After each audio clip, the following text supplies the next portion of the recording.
কখনো কি এমন হয়েছে যে কারোর সাথে কথা বলার পর মনটা খুব ভার হয়ে গেছে, ভেতরে ভেতরে একটা খচখচে অনুভূতি, মনে হচ্ছে কিছু একটা ঠিক নয়, কিন্তু ঠিক কী সমস্যা তা কিছুতেই বোঝা যাচ্ছে না, কেমন যেন একটা দম বন্ধ করা অবস্থা।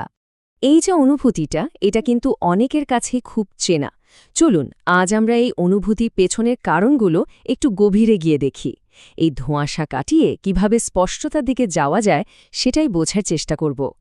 তো এই যাত্রার প্রথম ধাপে আমরা দেখব একজন টক্সিক বা বিষাক্ত মানুষের সাথে চলতে গিয়ে আমরা কোন সাধারণ ভুলটা বারবার করে ফেলি যা আমাদের আরও বেশি সমস্যায় ফেলে। আর এইখানেই আসলে সবচেয়ে বড় ভুলটা হয়ে যায়, কারণ আমরা ধরিনি যে অন্য মানুষটিও আমাদের মতোই ভাবছে, আমাদের মতোই সম্পর্ককে দেখছে। ব্যাপারটা অনেকটা এমন যে আপনি এক নিয়ম মেনে খেলছেন আর অন্যজন সেই নিয়মগুলো তো মানছেই না, বরং সেগুলোকে আপনার বিরুদ্ধেই ব্যবহার করার সুযোগ খুঁজছে। একবার ভেবে দেখুন তো, একজন টক্সিক মানুষের কাছে সম্পর্কের মানে সংযোগ তৈরি করা নয়, বরং নিজের সুবিধা আদায় করা। মানে আপনি যখন মন খুলে নিজের কোনো দুর্বলতার কথা বলছেন, তখন তারা সেটাকে সহানুভূতির চোখে দেখছে না, বরং ভবিষ্যতে কাজে লাগানোর জন্য একটা সুযোগ হিসেবে জমা করে রাখছে। আপনার বিশ্বাস তাদের কাছে একটা অস্ত্র, যা তারা সঠিক সময়ে আপনার বিরুদ্ধেই ব্যবহার করবে। আচ্ছা, তাহলে এখন প্রশ্ন হলো, কেন তারা এমনটা করে? এই ধরনের আচরণের পেছনে সাইকোলজিটা কি? এটা বুঝতে পারলেই কিন্তু পরিস্থিতি বদলানোর চাবিকাঠিটা হাতে চলে আসবে। এই যে অদ্ভুত আর কষ্টদায়ক আচরণ, এর আসল কারণটা কি? চলুন সেটাই একটু খুঁজে বের করা যাক। আসলে এর মূলে আছে একটা গভীর ভয়, গুরুত্বহীন হয়ে পড়ার ভয়। আর এই ভয়টা চাপা দেওয়ার জন্যই তারা অন্যদের ইমোশন কন্ট্রোল করতে চায়। মানে আপনার আবেগ নিয়ন্ত্রণ করতে পারলেই তারা নিজেদের শক্তিশালী ভাবে, নিজেদের গুরুত্বপূর্ণ মনে করে। আপনার কষ্ট বা রাগ দেখে তারা নিজেদেরকে প্রভাবশালী হিসেবে অনুভব করে। তার মানে মূল কথাটা হলো, আপনার কাছ থেকে একটা রিয়াকশন পাওয়াই তাদের আসল লক্ষ্য। আপনার কষ্ট, আপনার রাগ, এটাই তাদের কাছে এক ধরনের জয়। এটা কোনো সাইড এফেক্ট নয়, এটাই তাদের মূল উদ্দেশ্য। তো এই পরিস্থিতি থেকে নিজেকে বাঁচানোর জন্য কি করা যেতে পারে? এবার আমরা কিছু খুব কাজের আর স্ট্র্যাটেজিক পদ্ধতির কথা বলবো। এগুলো শুধু কোনো সেলফ হেল্প টিপস না, বরং এগুলোকে বলা যায় মেন্টাল হেলথের জন্য জরুরি কিছু টুলস। যেমন ধরুন এই ফগিং টেকনিক। স্লাইডের উদাহরণটা যদি দেখি, ধরুন কোনো আত্মীয় বলে বসলেন, তুমি তো ফোনই করো না, তোমার কোনো খেয়ালই নেই। আমাদের প্রথম রিয়াকশন কি হয়? ডিফেন্ড করা, তাই না? কিন্তু ফগিং বলছে ঠিক তার উল্টোটা করতে।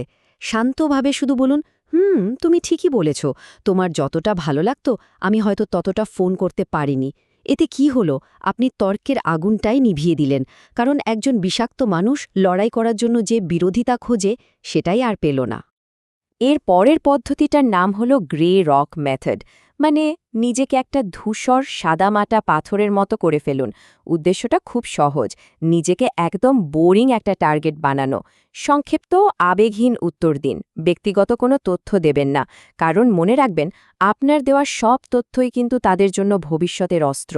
যখন তারা আপনার কাছ থেকে কোনো মানসিক প্রতিক্রিয়া পাবে না, তখন একসময় তারা নিজেরাই আগ্রহ হারিয়ে ফেলবে।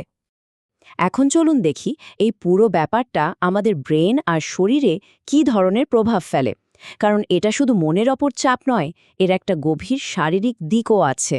এটাকে শুধু মনে কষ্ট পাওয়া বলে উড়িয়ে দিলে চলবে না। সত্যিটা হলো, আমাদের নার্ভাস সিস্টেমটা যেন সর্বক্ষণ একটা যুদ্ধক্ষেত্রে বাস করছে। শরীরটা সবসময় একটা ফাইট অর ফ্লাইট মোডে থাকছে, যেন প্রতি মুহূর্তে কোনো বিপদ আসতে চলেছে। আর এই স্লাইডটা দেখুন, বিজ্ঞানও কিন্তু এটাই বলছে। গবেষণায় দেখা গেছে একটা টক্সিক রিলেশনশিপে থাকলে আমাদের শরীরে স্ট্রেস হরমোন কর্টিসলের মাত্রা এমন পর্যায়ে পৌঁছতে পারে যা কিনা একজন যুদ্ধক্ষেত্রের সৈনিকের সমান।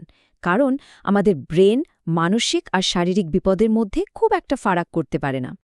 আর এর ফলেই এই লক্ষণগুলো দেখা দেয়: উদ্বেগ, ডিপ্রেশন, ঘুম না হওয়া, মনোযোগ দিতে না পারা। তাই এগুলোকে নিজের কোনো খামতি বা দুর্বলতা ভাবার একদমই কারণ নেই। এগুলো আসলে শরীরের টিকে থাকার লড়াইয়েরই চিহ্ন। কিন্তু এই কঠিন অভিজ্ঞতার শেষেও একটা আশার আলো আছে।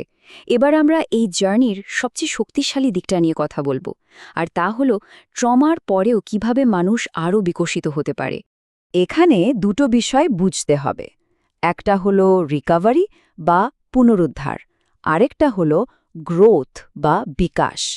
রিকভারি মানে হলো আঘাত পাওয়ার আগের অবস্থায় ফিরে যাওয়া, কিন্তু পোস্ট ট্রমাটিক গ্রোথ মানে হলো নিজেকে নতুন করে এমনভাবে গড়ে তোলা যা আগের চেয়েও শক্তিশালী।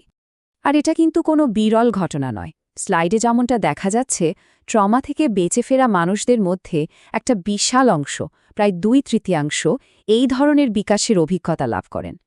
গবেষণা বলছে এই গ্রোথ মূলত 5টা দিকে দেখা যায়: জীবনের প্রতি নতুন করে কৃতজ্ঞ হওয়া, সম্পর্কগুলো আরও গভীর হওয়া, নিজের ভেতরের শক্তি খুঁজে পাওয়া, জীবনের নতুন সম্ভাবনার দরজা খুলে যাওয়া, আর নিজের বিশ্বাস আর মূল্যবোধ নিয়ে একদম পরিষ্কার হয়ে যাওয়া। তবে একটা কথা মনে রাখা খুব জরুরি, গ্রোথ হচ্ছে মানে এই না যে কষ্টটা চলে গেছে। কষ্ট আর বিকাশ দুটো একসাথেই থাকতে পারে। এটাকে কোনোভাবেই টক্সিক পজিটিভিটির সাথে গুলিয়ে ফেললে চলবে না। শেষ করার আগে এই কথাটা ভাবা যাক, ভেঙে পড়াটা একটা শেষ নয়, বরং নতুন করে কিছু গড়ার শুরু। যে জায়গাগুলো ভেঙে গিয়েছিল সেগুলোকে ঠিকমতো জোড়া লাগাতে পারলে সেগুলোই হয়তো সবচেয়ে শক্তিশালী হয়ে ওঠে। তাহলে মূল প্রশ্নটা হলো, এই ভাঙনের পর নতুন কি গড়বেন? এই অভিজ্ঞতাকে শক্তিতে পরিণত করার চাবিটা কিন্তু আপনার হাতেই।